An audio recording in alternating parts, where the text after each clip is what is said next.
ओम शांति। आज 28 अगस्त 2023 आज की साकार मुरली के अनमोल मधुर महावाक्य हैं। बाबा कहते, मीठे मीठे बच्चे निश्चय बुद्धि विजयंती, निश्चय के आधार पर ही स्वर्ग की राजाई के लायक बन सकते। पहला निश्चय चाहिए कि भगवान टीचर बनकर हमें पढ़ा रहे हैं। भगवान टीचर बनकर हमें पढ़ा रहे हैं। आज की मुरली का प्रश्न है, बाप सर्वशक्तिमान होते भी सब कार्य प्रेरणा से क्यों नहीं करते? उत्तर है, बाबा कहते, मैं ज्ञान का सागर हूँ, मुझे ज्ञान सुनाने के लिए आना ही पड़ेगा। प्रोफेसर अगर घर में बैठ जाए तो पढ़ा कैसे हो सकेगा? प्रोफेसर अगर घर में बैठ जाए तो पढ़ा कैसे सकेगा? बाबा कहते, मुझे तो तुम बच्चों को पढ़ाकर लायक बनाना है, स्वर्ग का वर्षा देना है। इसलिए मैं शरीर का आधार लेकर आता हूँ। इसमें बच्चों को जरा भी संशय नहीं है, नहीं आना चाहिए। गीत है जो पिया के साथ है। ओम शांति। बाप को पिया कहा जाता है। बाप पानी की बरसात तो नहीं बरसाएंगे। यह तो समझने की बात है। जब कोई बात नहीं समझते हैं तो कहा जाता है तुम तो जैसे पत्थर बुद्धि हो।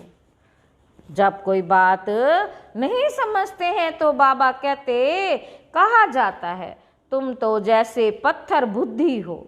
अब पारसनाथ तो नामी ग्रामी है। पारसनाथ पारस बनाते हैं। पत्थर कौन बनाते हैं? पत्थरनाथ बनाने वाला रावण को कहा जाता है। तुम हो राम संप्रदाय, तुम नंबरवार पत्थर बुद्धि से पारस नाथ बनते जाते हो। यथा राजा रानी तथा प्रजा पारस बुद्धि कैसे बने?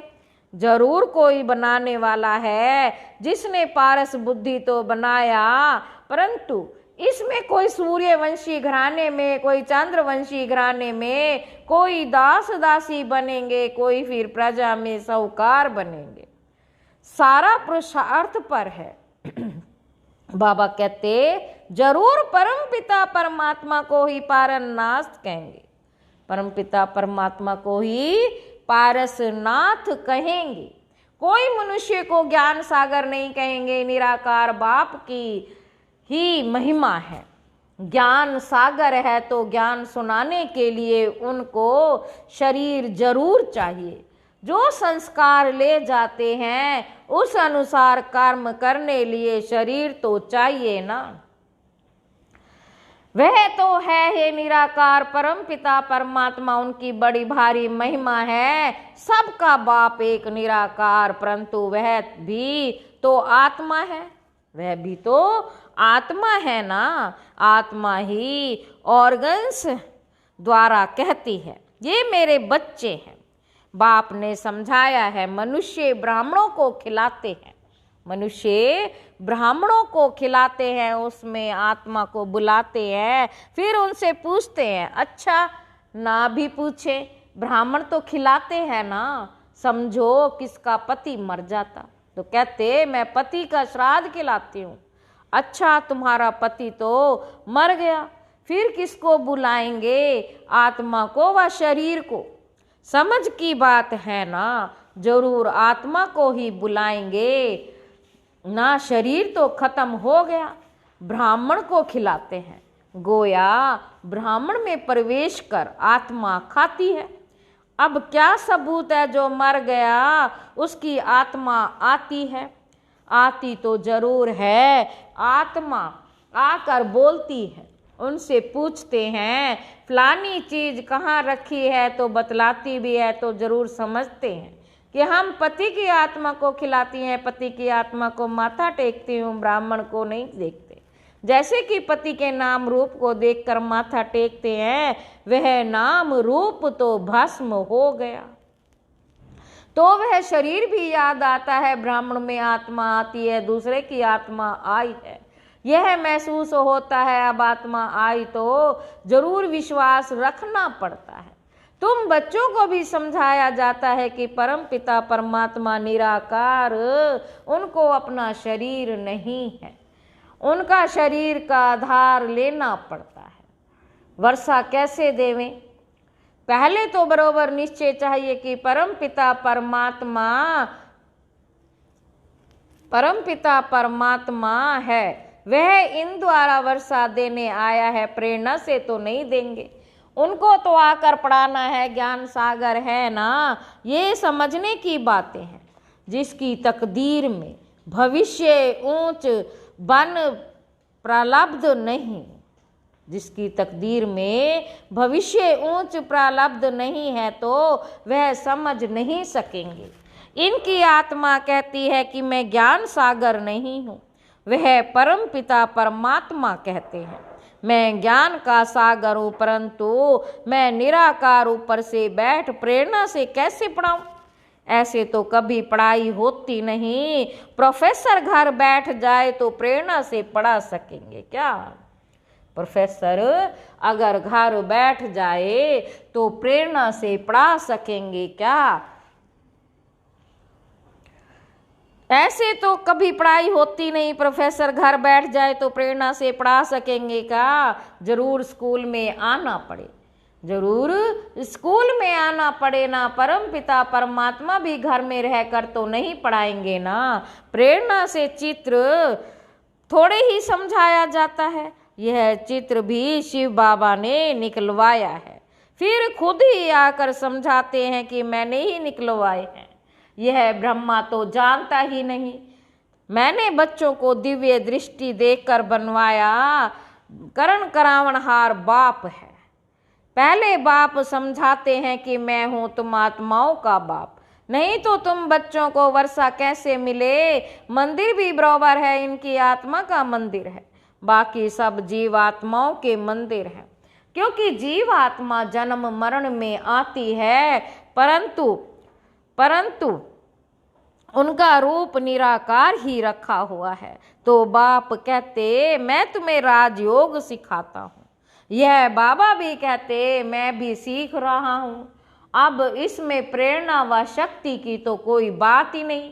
अगर कोई कहे कि शक्ति आती है तो वर्षा कैसे मिलेगा? ये बाप तो कहते हैं मैं तुम्हें राजयोग सिखलाता हूँ। भगवानुवाच है तो जरूर शरीर में आना पड़े, ऐसे नहीं कि इनमें शक्ति है। यहाँ तो पढ़ाई की बात है। मैं तुम्हारा बाप हूँ, फिर मुझे टीचर भी बनना पड़े। सबको प्रेरणा कैसे पढ़े दूँ? फिर तो सबको एक जैसा पढ़ाना पड़े। यह तो राजधानी स्थापन हो रही है। कोई को दास दासी बनना पड़े, कोई को प्रजा बनना पड़े। कोई भी अगर पूछना चाहते हैं तो बाबा से पूछ सकते हैं। हम यहाँ कहाँ तक लायक बने हैं? सूर्यवंशी व चंद्रवंशी व दास दासी बनेंगे। अगर हम इस समय शरीर छोड़े तो क्या पद पाएंगे? बाबा से आकर पढ़े तो बाबा पढ़ाई के अनुसार बता सकते हैं। स्कूल में बच्चे मास्टर को कहेंगे कि मास्टर जी हम कितने मार्क्स से पास होंगे। मास्टर अबाउट बता देगा कि तुम पूरा पढ़ते नहीं हो, इसलिए इतने मार्क्स कैसे मिलेंगे। खुद भी समझेंगे कि बराबर हम पूरा पढ़ता हूँ नहीं हूँ। हर एक के दिल बोलेगी। बेहद का बाप भी बता सकते हैं कि कोई को तो बाबा कहते हैं तुम बहुत अच्छा फूल हो, विजय माला में तुम इतने नंबर में आ सकते हो इस समय के अनुसार, क्योंकि चलते चलते गिर भी पड़ते हैं ना। बाबा के बहुत बच्चे देखो आज हैं नहीं, क्योंकि श्रीमत पर ना चलने और काम के वश व देह अभिमान के वश हो गए। कोई लोभ मोह के वश हो गए। माया ऐसी है जो चोरी भी करा देती है। ये सब माया कराती है। कहते हैं ना कि कख का चोर 100 लाख का चोर। कोई कोई में बुरी आदत होती है, कोई में काम की आदत होती है, कोई में यह भागा यहाँ ठहर ना सके, लोभ वश चोरी भी कर लेते, माया चोरी कराती, माया की प्रवेशता है ना। पहले नंबर देह अभिमान को छोड़ते नहीं। बाबा कहते अपने को आत्मा निश्चय करो। आत्मा इमर्टल है, शरीर मार्टल है, तुम देही अभिमानी बनो। कोई तो 2-3 मास में देही अभिमानी बन जाते हैं, फिर कोई 25 वर्ष में भी नहीं बनते। एक ही कोर्स बहुत बड़ा है, जो 50-60 वर्ष चलता है पढ़ाई के कोर्स, और पढ़ाने वाले टीचर को ना जाना तो पढ़ेगा ही क्या। इस बाबा को जानने से तो शिव बाबा को भी जाने, जिसके साथ बुद्धि योग लगाना है। हमें विश्व का मालिक बनना है, सो कोई मनुष्य तो नहीं बनाएंगे। जब तक निश्चय हुआ, जब तक निश्चय नहीं हुआ, तब तक गोया कुछ भी नहीं समझा है। 25 वर्ष पहले भी पूरा निश्चय नहीं बैठा, हिलते रहते हैं, अभी अभी निश्चय, अभी अभी संशय। बाबा समझाते हैं तुम गॉड फादर कहते हो तो तुम आत्माएं उनके बच्चे ठहरे। वह तुम्हारा बाप है, सब लिखो कि हाँ हमारा एक वही गॉड फादर है। हमारा बाप वही एक गॉड फादर है। स्वर्ग का वर्षा मिलता है, फादर से स्वर्ग का वर्षा मिलता है। स्वर्ग की राजधानी को तो जरूर राजयोग सिखाया होगा ना, बाप ही सिखाएंगे। जब तक बाप पर पूरा निश्चय नहीं तो समझो वह स्वर्ग के लायक नहीं है। बाप को ही नहीं जानते तो वर्षा कैसे पाएंगे। बाप तो आते हैं वर्षा देने, परंतु लेते नहीं, क्योंकि भाग्य में नहीं है। निश्चय बुद्धि विजयंती, संशय बुद्धि विषयंती। पहले पहले बाप को तो जानो, निराकार बाप परम पिता परमात्मा है ना। वह आकर पढ़ाते हैं, वर्षा उनसे मिलता है। उनको राजयोग सिखलाना है, इसमें प्रेरणा की तो कोई बात ही नहीं। टीचर घर में बैठ पढ़ाए, टीचर घर में बैठ पढ़ाई है तो इम्पॉसिबल है। बाबा कहते मैं आता हूँ, मेरा मंदिर भी है, निराकार तो कुछ कर ना सके, इसलिए शरीर लेना पड़ता है। नहीं तो मेरे में जो सृष्टि चक्र का ज्ञान है वह मैं सिखलाऊं कैसे। जरूर तन में आना पड़े। बच्चे वृद्धि को पाते रहते हैं, एक दे को लेकर आते हैं। जो देवी देवता धर्म का होगा उसका ही सैपलिंग लगेगा। जो आकर ब्राह्मण बनते हैं उन्हों का ही कलम लगता है। ब्राह्मणों का पिता है ब्रह्मा, ब्रह्मा का बाप है शिव बाबा। तो रूहानी बाप और जिस्मानी बाप भी हैं। तुम शिव बाबा के रूहानी बच्चे हो, और ब्रह्मा की आत्मा भी शिव बाबा का बच्चा है, फिर जिस्मानी भी ब्राह्मणों का बाप है, जिससे ये ब्रह्मा कुमार कुमारियां निकले। तुम ब्रह्मा के बच्चे शिव बाबा के पोत्रे हो। वर्षा उनसे मिलता है, ये भी समझ की बात है। बाबा से कोई भी बच्चा पूछे कि मैं किस पद को पाऊंगा तो बाबा बता देंगे। बाबा कहते कोई नए नए को ले आते हैं, बात मत पूछो। एक बार मिलने से ही तीर लग जाता है। कैसे अच्छे अच्छे पत्र लिखते हैं, बाबा फलाने ने ऐसी अच्छी बातें सुनाई जो पक्का निश्चय हो गया। अब आप आए हो, आपसे हम पूरा वर्षा लेकर ही छोड़ेंगे। बाबा से कभी भी मिले भी नहीं हैं तो अभी ऐसे ऐसे पत्र लिखते हैं तो समझा जाता है सिक्की लद्दा बच्चा है। सैपलिंग अच्छा है, झट समझ जाते हैं। श्रीनगर का सेंटर खुला, वहाँ के नए नए बच्चों ने पत्र लिखा है, बस अब तो मिलने लिए टेंशन रहती है। सिर्फ यह बंधन है, कारण भी लिख देते हैं। जो देवता धर्म के होंगे वही आएंगे, श्री कृष्णपुरी में आने वाले होंगे वही ब्रह्मापुरी में आएंगे। ब्रह्मपुरी नहीं, कोई कोई ब्रह्मा कुमारी लिखते हैं, ये तो रॉन्ग है।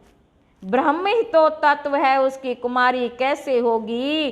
प्रजापिता ब्रह्मा तो मशहूर है, प्रजापिता तो यहाँ ही होगा ना। प्रजापिता द्वारा के बच्चे ब्रह्म कुमार कुमारियां अर्थात परम पिता परमात्मा शिव की शक्तियां मिलती हैं। शिव बाबा से इनकी ब्रह्मा की आत्मा से नहीं तो याद शिव बाबा को करना है, इससे ही हम पतित से पावन बनेंगे। इस समय सभी पाप आत्माएं हैं, सभी का जन्म विकार से होता है। ये बातें कोई झट समझ जाते हैं, कोई तो कुछ भी समझते ही नहीं, कोई समझते नहीं। ये नॉलेज बड़ी वंडरफुल है।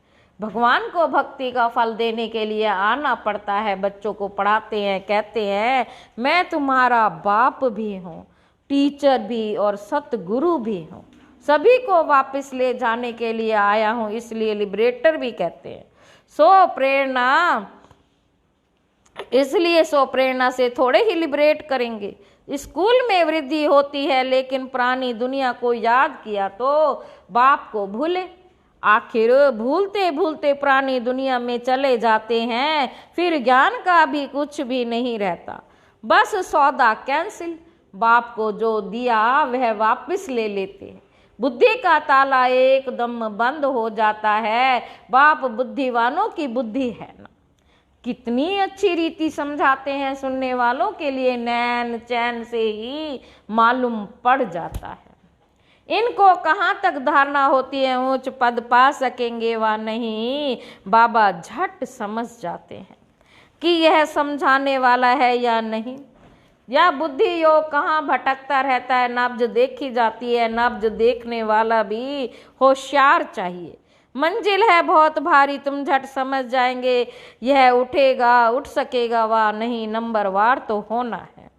भालिए ब्रह्मा पुत्र, ब्रह्मा नदी बड़ी है, परंतु अपनी महिमा तो नहीं करेंगे। सरस्वती भी होशियार है, उस पढ़ाई में तो यहाँ के इम्तिहान भी हो जाता है। इस पढ़ाई का इम्तिहान अभी नहीं होना है, जब तक जिएंगे तब तक ज्ञान अमृत पिएंगे। अच्छा, मीठे मीठे सिक्की लदे बच्चों प्रति माता पिता बाप दादा का याद प्यार और गुड मॉर्निंग। रूहानी बाप के रूहानी बच्चों को नमस्ते। हम रूहानी बच्चों की रूहानी बाप दादा को याद प्यार और नमस्ते। बाबा नमस्ते। धारणा के लिए मुख्य सार पहला पॉइंट है, किसी भी पुरानी चीज